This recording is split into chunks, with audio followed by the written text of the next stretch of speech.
Hello and welcome. I'm Dick Forbes. And I'm Cindy Smith, and we're here today for Today's Family. Today's Family. And what a title. I mean, like, we did this like 20 years ago, Dick. Yeah, and we've improved a little bit. Well, we've also called it Today's Family way back then. So what do you think the family has in 20 years? What is it like now?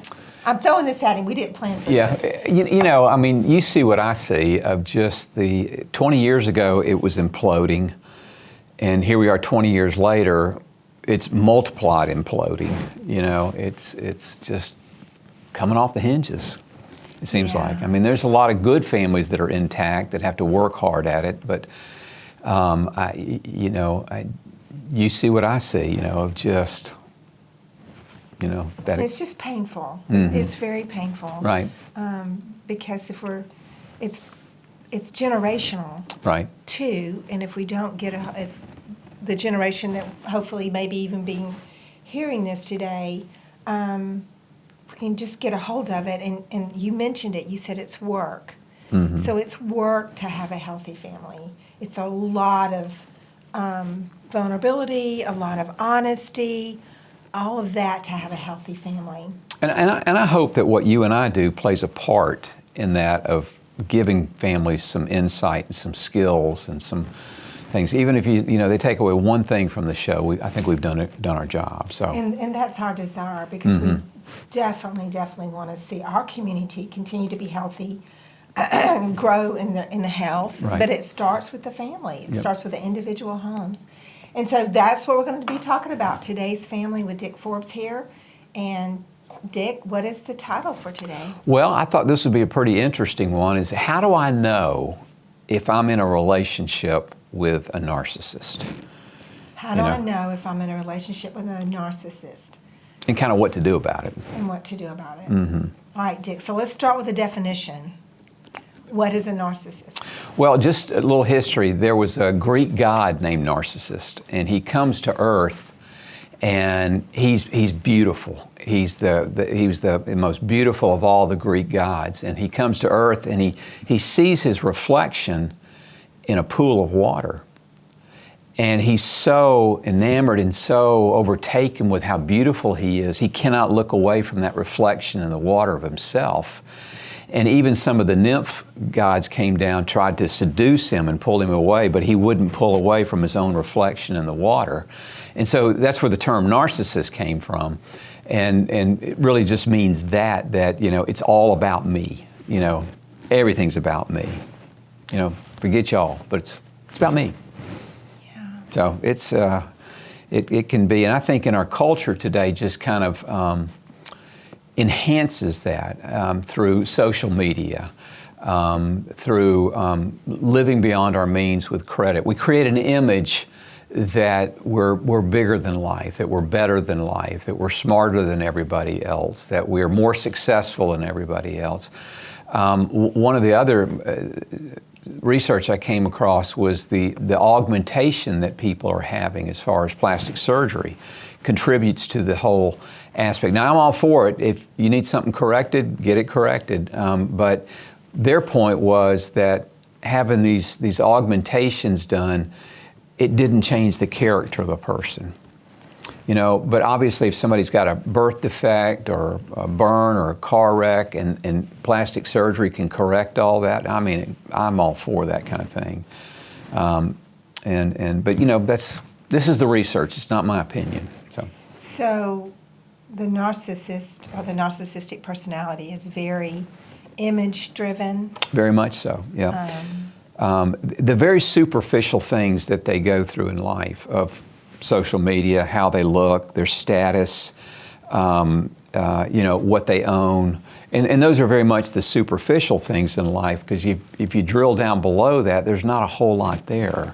Whereas, a relatively healthy person, realizes that those things are great, they're wonderful gifts from God, and that we should enjoy them when He gives them to us, but that's not my substance. That's not who I am as a person, because number one, all those things can go away in an instant that's there. and they can be taken away from us. But And who we really are right, cannot. right. You know, if I pulled out a checklist of characteristics of a narcissist, we would all check some boxes. We just all would, and because you know, we're all, you know, about ourselves many times, and so this is where, one, I think the work of Christ gets us outside of ourselves and help us to realize part of my healthiness is to serve other people, is to do for other people, kind of thing. But you know, that superficial aspect of their lives is very, very prominent. And Christ did say, you know, love yourself or love your neighbor as yourself. So there is a healthy love Right. for self, but this is totally out of balance, Right. is what we're saying. This is the narcissist can't pulling his own reflection away from and his own not reflection. the reflection of Christ, Yeah. which is what Jesus was talking about. Right, right. Well, let's get started. All right. Are you ready? Yep. So tell me, they represents the narcissist, were once incredibly charming. Correct. On the front end, you know, if it's a man and he's pursuing a woman, he's the best thing since sliced bread. He's attentive. He's there to fix the screen door. He's there to, you know, pick up things. He feels like he's got a rescue. Because what does it do for the narcissist? Well, the person receiving the benefits of their behavior is praising them and thinking, this is the most wonderful person. You know, if it's a woman pursuing a man, it's the opposite. It's just as true as the woman may be very attentive, very thoughtful, doing kind acts for the person. And we'll talk about love bombing in a minute, but it's on the front end, they just seem like, where's this person been all my life? But that is part of their manipulation to rope you in and to get you where they want you. So love bombings, we're going to be talking about that a little bit, because that's an interesting verbiage, love bombing. Right. You know, Right. because you think bomb is destructive. So Right. this is a bomb that's kind of It can be. covered up. I hadn't thought about that. Yeah, yeah. All right, so number 2 here, the narcissist makes every conversation about them. Is that true? Very true. You know, if you know, you and I are having a conversation and our narcissistic friend comes in, well, they're going to turn it to them, whatever it takes. Well, let me tell you about my experience with that. And it always comes back to them that they've got a bigger, better story. And you know, so the tensions about them, about, you know, being funny or you know, just having a wilder tale to tell than anybody's. You know, if you and I got a cold, they got pneumonia.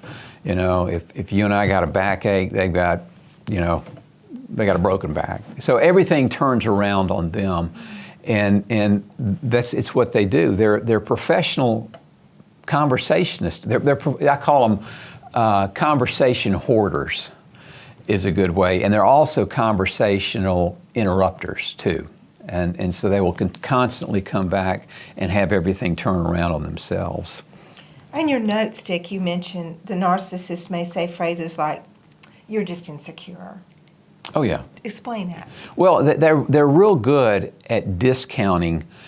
You know, if you know, if my wife, for example, did something that really kind of hurt my feelings or said something. And she's not a narcissist, but if she were, and I would express my hurt feelings, well, you know, you're insecure, you know, you know, quit being so sensitive, you know, quit wearing your feelings. I was just kidding. God, you take everything seriously. So the person who's expressing hurt feelings, they get discounted right away, and 2, my feelings don't matter at all to that person. And so they will say hurtful things beyond that, you know, of just quit being a baby. And you know, the one that I like that they always say, "Oh, I was just kidding. You know, can't you take a joke?" Well, and that's hurtful at times. So And it just makes the other person shut down. yeah, it's never an apology. You know what? You're right. That was unkind of me to say that, and you know, will you forgive me? You know, of just owning that they may have wrong, but it doesn't happen. It just doesn't happen. So they, the narcissists, expect preferential treatment. treatment. Right. Because I'm special. This happened to me. I was at Kroger. I lived in Kennesaw. It was the Kroger down where I lived. And, you know, they had the yellow lines painted for the front right there, and then there's the handicap parking usually. Well, this woman pulls in, this big old SUV, and there happened to be a police officer sitting there, and she pulled right in on the yellow lines right there. And he got on his speaker and said, "Ma'am, you need to use your car." She goes, "Well, I'll be right back." And he goes, "Ma'am, you need to move your car right now. I'm just going in there for 2 seconds." And he pulled over and got out of his car, and then she finally moved her car. And I thought, the rest of us have to go by what the rules are, because they have this mentality, the rules don't apply to me. I'm special. And it's different when I do it. There shouldn't be. It's different when I get to park there because I'm just going in and coming out. And that's how they think. And so that preferential treatment is that, you know what, you should let me park right here. And you see this over and over again, that don't you know who I am kind of thing. And it's what they do. That's hit me a little bit because that would probably be something I would have checked when I was younger. It's a little preference treatment. Yeah, it's like, oh, that just hit me between the eyes. Well, we all want to feel special. We all want to feel that way. But if it goes out of balance and over again. Yeah. And I think the thing is, if we see it, it's probably not narcissism, right? Mm-hmm. If we see it, because they don't see what they see. That what we're seeing. Yeah, I got you. Yeah. They don't. All right, so number 4, they act like they are more important than others. Well, this kind of feeds back to the one we just talked about too, in that it really is that mentality of, don't you know who I am? I remember I was on a flight with my wife, and when she was a flight attendant when we first started flying, or she first got married, and it was on Christmas Eve, and so she got a trip to Hawaii, so I tagged along with her. And I was sitting in first class, and the plane was empty. And there's a couple in front of me, and so my wife would come and sit down because the plane was so empty, and then I knew another one of the flight attendants, she'd come and sit down and talk. And so finally this woman in front of me gets up and turns around, and she looks at me and goes, "Who are you?" And I said, "You don't know?" You didn't recognize me? Yeah. But that's how a narcissist, and I said, "I'm nobody," so I'm married to her. So it was kind of funny, but I've always thought that would be a narcissistic type of behavior, to respond and be serious about it. You don't know who I am? And that's why they feel like they're more important than everybody. They're smarter than everybody else in the room. They know more than everybody else in the room. They know how to solve problems better than anybody else in the room. So you call this grandiose narcissism. Right. It's a very grandiose view of themselves, that I'm bigger than life, and I'm probably the most important human being that's ever been born, because I'm special. That's scary, isn't it? It is scary. So what about number 5? They feed off of compliments from you and others. Well, you got to realize too, narcissists are incredibly, incredibly insecure. And so they call you insecure. Absolutely. But they're the really ones. Yep, they do that projection. And they live in fear of being criticized. And so, it's so important that if you don't compliment, they'll start fishing for a compliment. They'll start digging for one. And if you're in that relationship with one, they're constantly wanting that and validation from the intimate relationships to the external relationships, because it keeps them going. It just feeds that whole mentality that I need to be reassured. I need that. And I go back to my relationship with Christ. I think it's in 1 Corinthians 4 where Paul said, basically he said, "I really don't care what you think of me, and I don't care what I think of myself." He said, "The only eyes in the universe are God's eyes that matter." I'm paraphrasing a little bit, but that's what he's saying. But a narcissist can't do that. And if I understand my position in Christ and who I am in Christ, then I am more comfortable of realizing that your opinion of me is not going to make me or break me. And my own opinion of myself is not going to make me or break me. But the only opinion that really matters is God's opinion of me. Mm-hmm. And that's the healthy part of finding Christ in our life and getting rid of this stuff. Mm-hmm. Mm-hmm. So they show little concern for your feelings. Right. A real telltale sign is that a true narcissist lacks or may not have any empathy whatsoever. And what is empathy? Empathy is really kind of putting myself in somebody else's shoes. You know, Cindy, if you were to tell me something that was real painful for you or real hurtful for you, you know, true empathy would be, you know, I know that hurts. You know what, I'm angry for you that that happened to you. What am I doing? Well, I'm expressing true empathy to the person. Now, what, but they don't know how to do that. They really don't know how to validate somebody else's feelings or care for somebody else's feelings.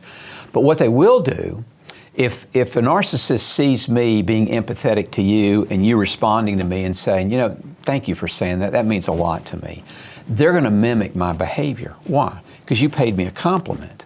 And so they're going to jump in and, oh yeah, I feel bad for you too, you know, wanting the same response. So they know how to mimic empathy, but it's not there. It's not genuine. And that's a real telltale sign. And so when it comes to the non-narcissist feelings, they don't matter. You know, you're being a baby. Get over it. Quit being so sensitive. So it's... Yeah, you know, Dick, I've watched crime shows before. Right. You know, and so I've seen that part of the time that the criminal will say, "I just had no feelings." I couldn't, yeah. You know, but they did mention what you said about mimicking. So sometimes that's confusing to the non-narcissist, Right. because they have seen that behavior in the person. Right. But not understanding that it's mimicking. Right. It's not actually the person. Right. And you also, that can cross over almost into a sociopathic mentality. You know, I mean, they kind of overlay each other a little bit, but, you know, that I didn't feel anything when I shot him.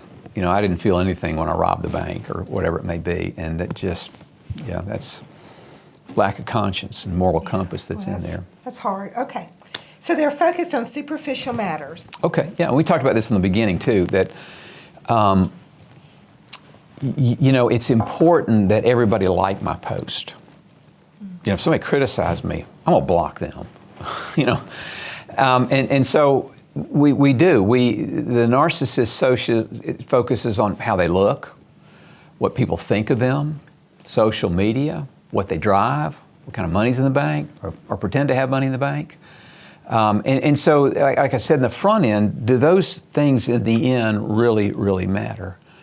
You know, I always, you know, I had a professor in graduate school that asked our class one time, he goes, what do you want people to say about you when they're about to put you 6 feet underground? And I thought, that's a pretty good question. Well, most of us want people to say loving things about us, you know, good husband, good dad, good mom, good sister, good brother, you know, whatever the role is that we play. And you know, we don't want, well, I'm glad they're gone, you know, but you know, in the end, does the narcissist really want at their funeral of, well, they drove a nice car, you know, they lived in a big house, they had a good job, they were great on Facebook. And no, we don't, because that's the end. And we want to leave a legacy that we've left the world a little bit better than we found it. But that's not what the narcissist is concerned about. It's all about image. Mm-hmm. I mean, I keep hearing you say that. It's about what other people think. Yeah, it is. Mm-hmm. And they will project that they don't care what people think. I don't care what people think about me. Well, but they do. And I think all of us, to some degree, I mean, you know, when we're criticized, you know, I still get hurt. Yeah. You know, I'm still afraid of rejection at times. And, you know, I try to claim my position in Christ.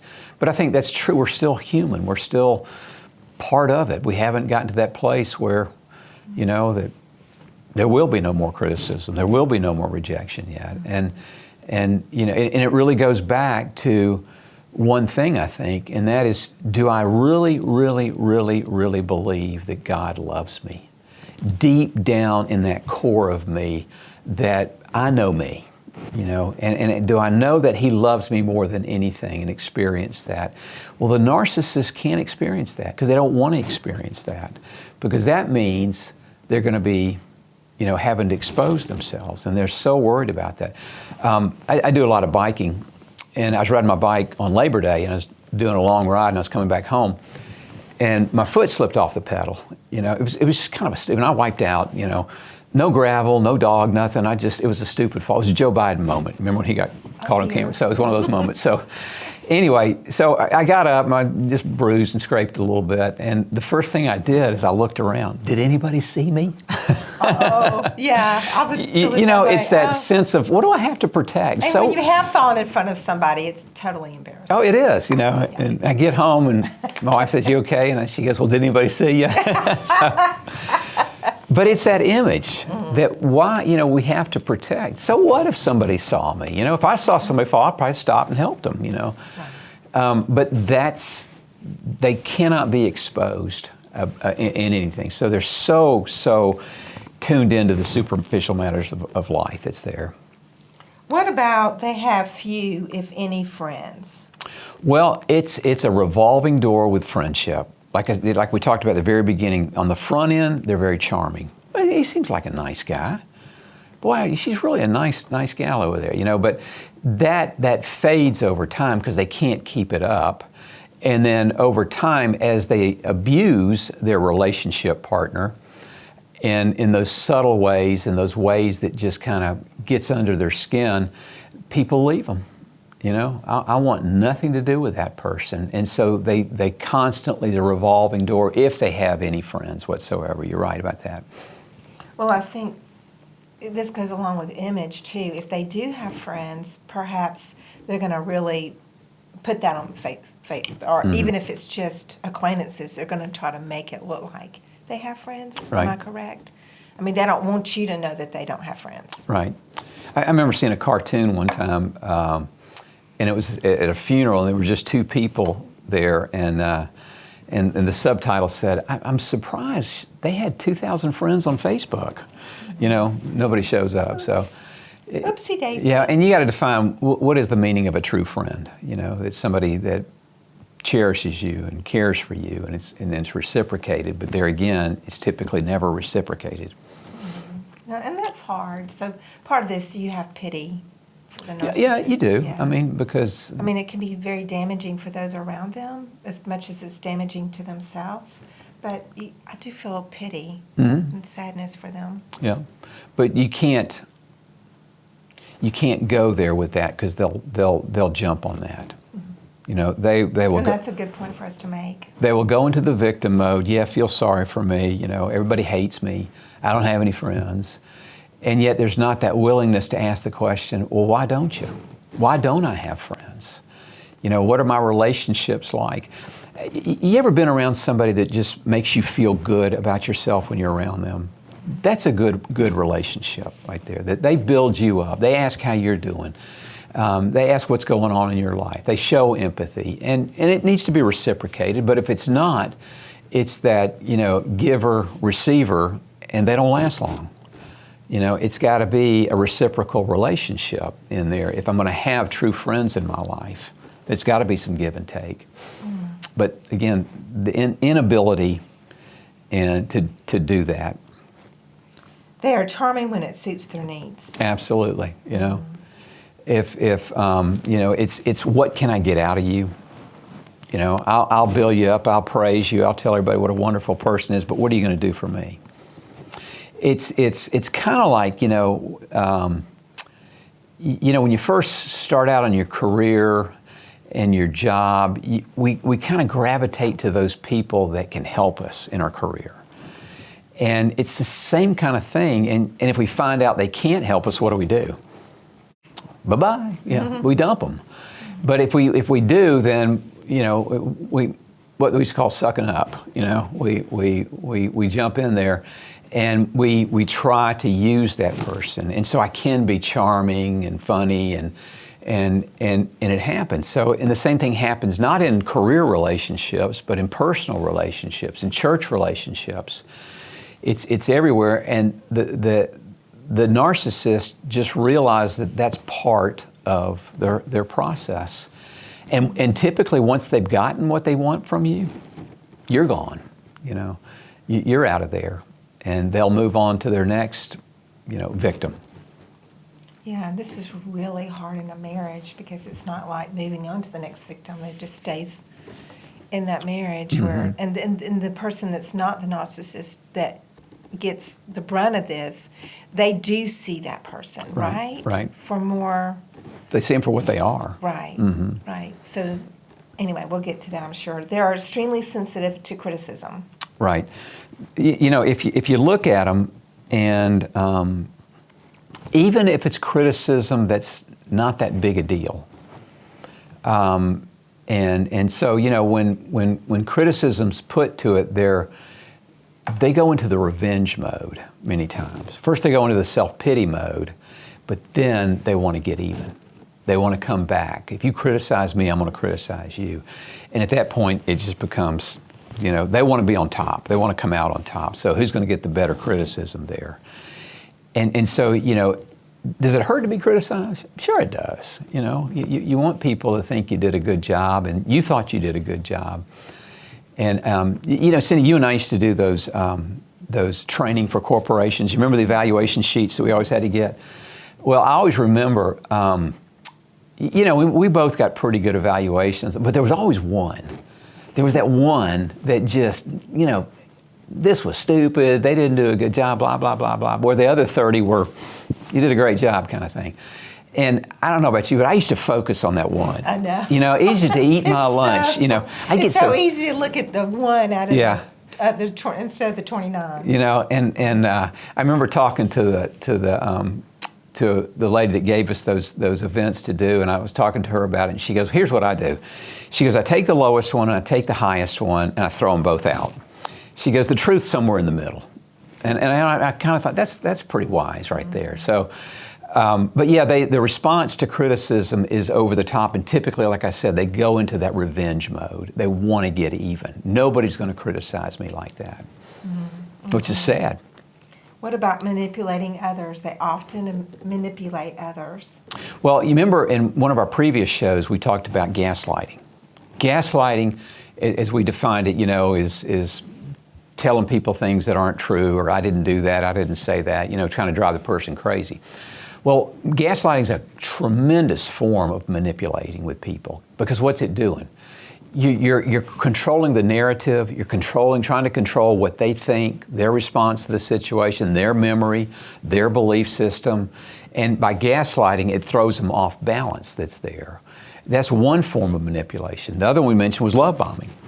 And love bombing is just over-the-top text, emails, phone calls, pictures, flowers, whatever it may be. And what's the purpose of that? To hook you in.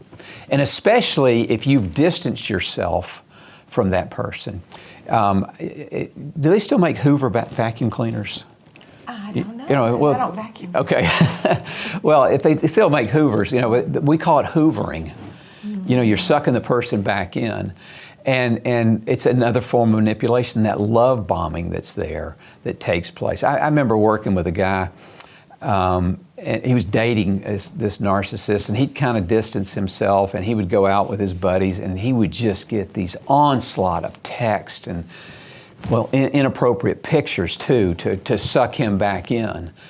And so, it's that type of manipulation that they do, hoovering. I'm going to suck that person back in. And then also trying to make the person feel obligated, trying to make them feel guilty. Where are you going to find another me? Nobody's going to be as good to you as I've been good to you. That's all that obligating and making the person guilty. Well, if you leave me, I no telling what I may do. That's all manipulation that's there, and it's what they do as far as that manipulation that they do towards people. Dick, is it about time for us to look at that? Yeah, we're out of time. Thank you for saying that. So yeah, but maybe next time we can come and give some answers how to deal with this. Maybe. Right. Well, and maybe even the whys of this. Well, I can give them one thing to start doing. Run away. Oh. Say bye-bye yourself. Run away. Run, Forrest, run. That's it. Thank you so much for allowing us inviting us to your home, and hope you took something away from this. And absolutely, because our desire is to help your home be the best it can be, but it does take work, and it does take education and learning and vulnerability. Right. Thanks again, and God bless. Bye-bye.